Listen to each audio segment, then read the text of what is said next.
Hey guys, and welcome to a new video. In today's video I'm going to be explaining sort of the origin and history behind Noragami and what sort of inspired it. Noragami is heavily rooted in the Shinto religion in Japan. Shinto is based on the belief that supernatural forces called kami exist all over the natural world. Shinto also focuses on ritual practices that are to be carried out to establish a connection of modern Japan and its ancient past.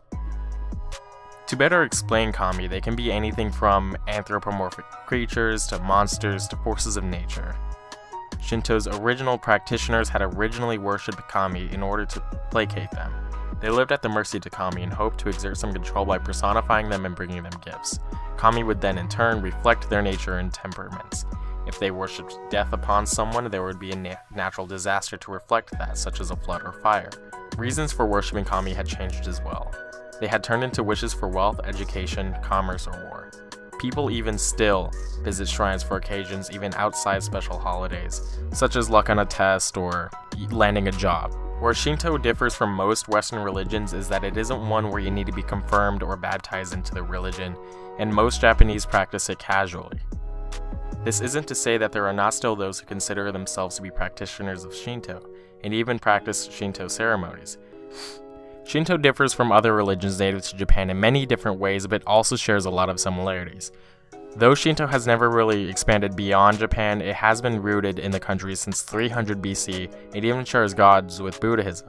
Unlike other religions, Shinto is not one where it needs to be practiced heavily. As I had stated previously, it is one that is practiced casually in Japan, as even on special events, many will still go to visit a shrine. To simplify it best, I feel that Shinto is better described as a set of nationwide traditions other than a religion that is practiced.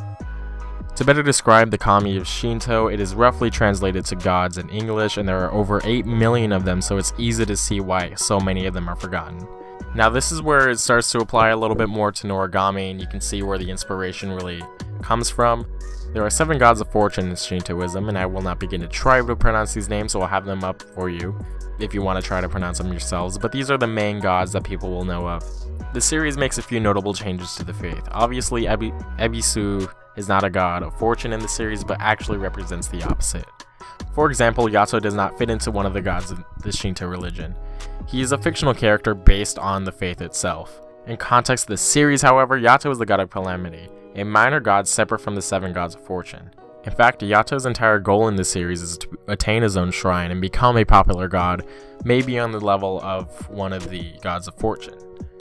It is better to explain Yato as a character more based on several minor gods rather to pinpoint it on one specific god, but there are many theories out there trying to explain as to which god Yato fits into best.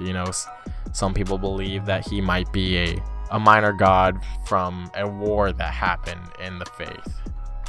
There are many theories as to what kind of god Yato is, but I feel that it is best to be simplified as he is one based on multiple minor gods opposed to just trying to pinpoint it to one exact one. But if you do want to look into it, I will leave a link to a thread below. You can look further into Shinto religion. I will link any and all references that I had made in this video and sources that I had used. Thanks for watching. Be sure to like the video and subscribe. And that's all.